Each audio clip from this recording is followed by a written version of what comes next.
Kita sekarang lagi mau kemana, bro? Aku pengen ke, kita pengen ke Edirne, bukan cuma aku. Oke. Kalau aku ke Edirne sendirian nyasar.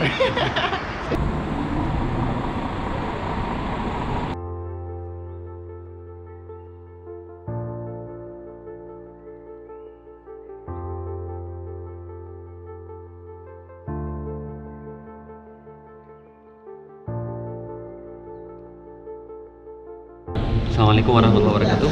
Waalaikumsalam. Teman-teman sekalian, selamat datang di makamnya Murad kedua. Ini adalah Sultan ke-6 sekaligus bapaknya Muhammad Al-Fatih. Jadi kita sudah tahu bahwa setiap sultan-sultan di Turki itu mereka punya kebiasaan di mana bapak ini punya pengaruh besar terhadap anak-anaknya.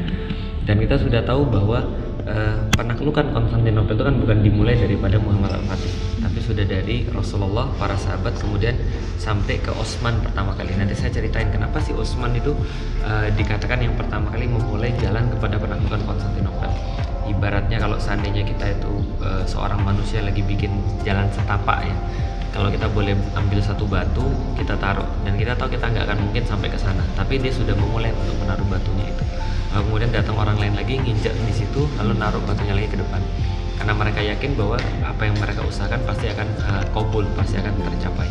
Nah, maka ini adalah kemudian Murad kedua ini dia sangat-sangat perhatian pada anak-anaknya. Anaknya ada 3, namanya Alauddin, itu yang kedua, maaf, Alauddin yang pertama, yang kedua adalah Ahmed, yang ketiga adalah Mehmed. Itu adalah anak-anaknya. Nah, dan dia paling sayang dengan Alauddin. Jadi dia paling sayang dengan Alauddin.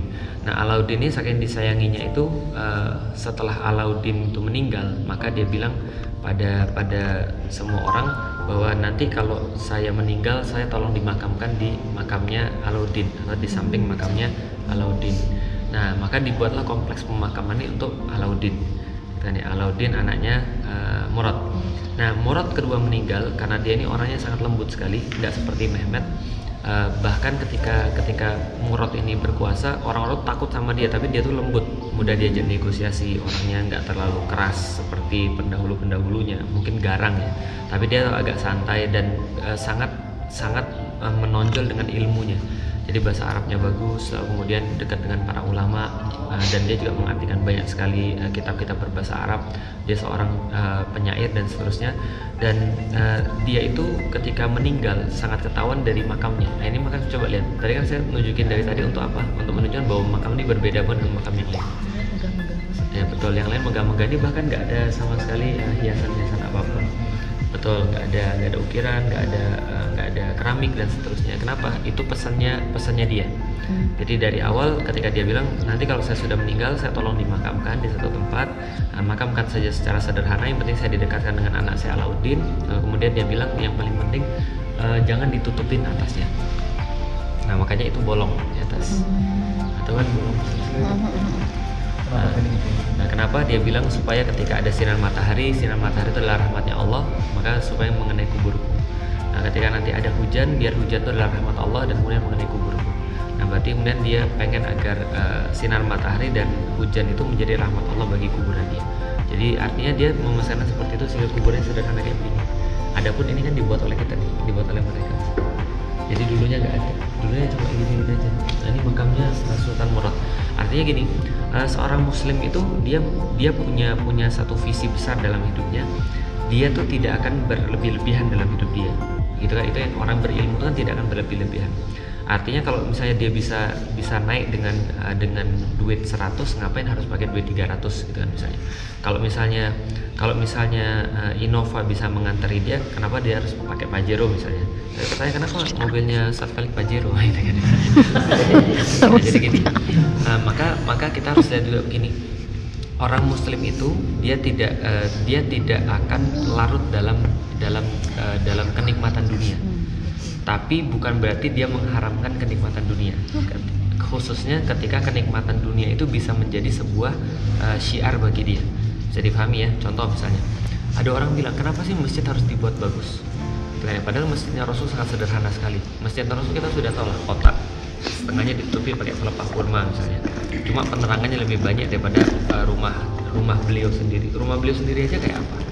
Rumah beliau sendiri aja dikisahkan ketika beliau sholat sama Aisyah. Aisyah tuh ketika Rasul sujud tuh Rasul harus memingkirkan kakinya Aisyah. Artinya kan tempatnya kan nggak cukup untuk, ibaratnya nggak cukup untuk apa ya, untuk gitu maksudnya, tau kan ya.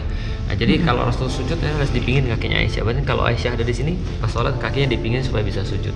Nah, rumahnya sangat sederhana. Rasul ketika tidur punggungnya kena bekas pelepah kurma. Nah, kalau dibandingkan rumah kita sekarang spring bed dan segala macam ya tentu saja kita berbeda. Tapi pertanyaan, apakah kemudian tidak boleh? Boleh saja. Membuat masjid itu sangat mewah, boleh. Kenapa? Karena tujuannya untuk syiar. Kita sudah tahu orang itu kan sekarang perang bukan hanya perang fisik, tapi juga perang pemikiran. Termasuk perang pemikiran adalah menunjukkan kita nih seperti apa kemudian itu kan untuk di depan orang. Contoh misalnya, ketika pada masanya Islam memang harus membangun yang besar dan mewah. Untuk apa? Untuk menunjukkan bahwa Islam juga punya kemampuan untuk itu. Islam juga punya kebolehan untuk itu. Nah, maka dibangunlah masjid-masjid mewah dan luar biasa. Kayak di Mekah juga sama, sekarang dibangun masjid mewah dan bagus. Untuk apa? Untuk menunjukkan bahwa kita tuh punya posisi. Nah, untuk syiar nggak ada masalah. Mobil mewah untuk digunakan untuk agama nggak ada masalah. Saya secara pribadi selalu bilang sama anak-anak dan istri saya, kita boleh hemat dalam segala hal, tapi untuk urusan dakwah kita nggak boleh hitung-hitungan. Untuk urusan dakwah belikan yang terbaik. Contoh misalnya, istri saya minta, Bi udahlah Bi beli kamera lah Bi. Saya bilang beli kamera tuh nanti mahal, harus beli lensa dan segala macam. Istri saya bilang, ya nggak apa-apa kalau untuk dakwah, dan untuk dakwah beli yang paling bagus. Nah, itu ya, berarti ada dalilnya sekarang itu kan ya. Jadi mulai kan ya. Prinsipnya hidup kita boleh tidak sempurna, tapi karya dakwah itu harus sempurna. Kenapa? Karena kalau untuk diri kita sendiri kita hemat, kita ini nggak. Tapi kalau untuk dakwah kita harus menunjukkan yang terbaik. Nah, termasuk kemudian dalam amal-amal kita untuk akhirat itu kan harus amal-amal yang terbaik. Disitulah letak kemudian kalau ada yang nanya, kenapa kalau itu kita pakai baju yang bagus? Ya kalau untuk dakwah, kalau untuk syiar, masa orang muslim dibilang lecek, orang muslim bilang dekil misalnya. Nah, kalau misalnya kita contoh gini misalnya, Rasul berkata, kalau kalian berpapasan dengan orang kafir, mereka harus mundur, bukan Anda yang harus mundur. Tapi kalau kita pikir zaman sekarang, dia naik Fortuner bro, kita naik sepeda, gimana di kita yang mundur? Gimana dia yang mundur? Nah, berarti kan kalau harus dia yang mundur, berarti harus ada semacam posisi yang lebih tinggi daripada kita. Contoh misalnya, dia naik Fortuner, kita naik tank tempur, nah dia yang mundur, kita mau nggak mau. Paham nggak sih maksudnya? Jadi keadaan dimana kita tuh harus menunjukkan diri lebih tinggi itu adalah bagian daripada syiar sebenarnya. Nah, supaya orang lihat bahwa orang-orang muslim itu tidak serta-merta untuk jadi jahat. Terus apa bedanya antara orang sombong dan orang syiar? Oke, jadi gini ceritanya. Ini bedanya, ini pamungkasnya. Sekaligus kita belajarnya, kenapa kita belajarnya di sini? Intinya ada pada zuhud. Zuhud itu bukan dekil.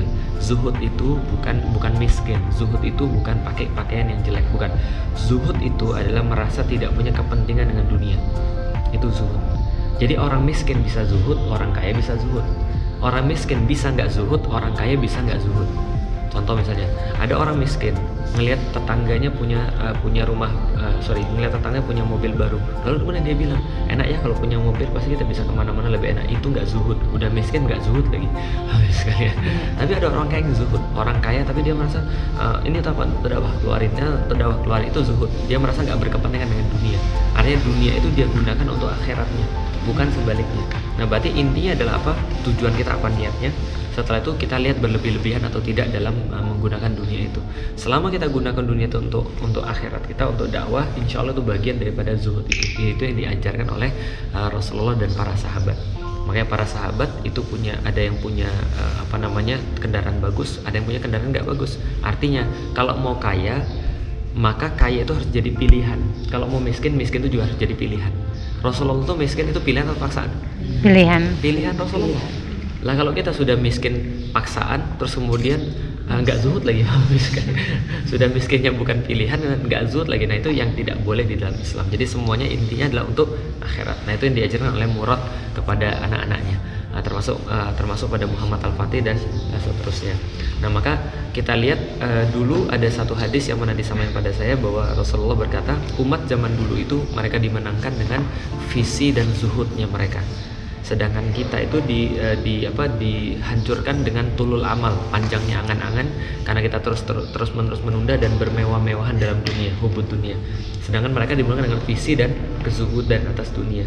Jadi walaupun dunia itu sudah ditawarkan pada mereka nggak ada masalah. Terakhir banget, Umar bin Khattab itu pernah dikasih pampasan perang dari Persia, bawa banyak sekali lantakan emas, permata, batu mulia dan segala macam yang dikumpulkan Persia dalam ribuan tahun, ditaruh di depan mata Umar. Bisa kebayang nggak?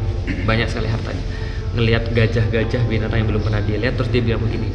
Dia dibilangin sama orang lain begini, selamat wahai Umar, karena engkau telah mendapatkan kemuliaan yang belum pernah dibukakan pada orang-orang sebelum kamu. Ketika dia dibilang itu, dia marah. Dia mengatakan kalian dusta semuanya. Kenapa? Kalau ini adalah kemuliaan, kalau semua harta-harta ini adalah kemuliaan, maka harusnya dua orang sebelum saya sudah dapat. Siapa? Abu Bakar dan Umar. Tapi Abu Bakar dan Rasulullah. Tapi Abu Bakar dan Rasulullah tidak dimuliakan dengan harta. Maka dia bilang kamu dusta. Karena kalau ini kemuliaan, dua orang itu harusnya sudah dapat. Tapi dua orang itu tidak dimuliakan dengan itu, tapi dimuliakan dengan sesuatu yang lain. Maka Umar kemudian mengatakan ambil semuanya untuk kemudian orang yang lain. Maka Umar meninggalkan baju dengan 25 tambalan. Itu Umar bin Khattab.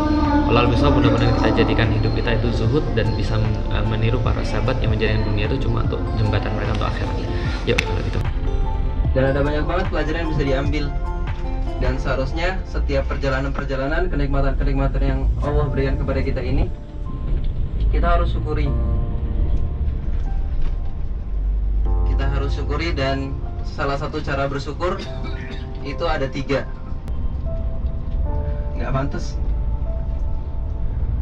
pantas ketika kita udah tahu bahwa semua ini dari Allah, kenikmatan ini dari Allah, kita gunakan untuk bermaksiat. Aku ngebayangin ya, misalnya aku pergi ke tempat-tempat yang indah, ini kan kita di Turki ke Uludağ, ngelihat salju, kemudian kita ngelihat tempat-tempat bersejarah, tempat-tempat yang indah. Kalau orang yang nggak punya iman, dia akan menggunakan kenikmatan yang Allah berikan kepada dia itu untuk bermaksiat. Itulah perbedaan antara orang mukmin dengan orang fasik, munafik, dan kafir. Kalau orang-orang fasik, kafir, dan munafik, itu kenikmatan yang Allah berikan kepada dia itu digunakan untuk maksiat. Dia pergi ke tempat-tempat indah, kemudian di sana dia kesepian misalnya, kemudian dia misalnya berzina.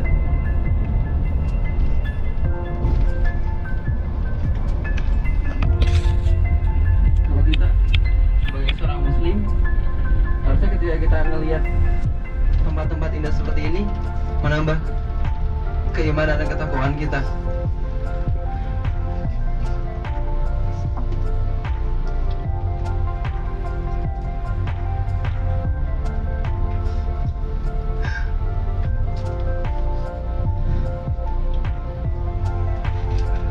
Bayangin, kalau kita pipis aja bayar 2 lira, teman-teman. Pipis bayar 2 lira. Terus berapa banyak kenikmatan yang Allah berikan kepada kita? Kita harus bayar ke Allah berapa banyak coba? Kalau untuk pipis aja kita bayar, ke toilet aja kita bayar, untuk bisa merasakan nikmatnya buang air.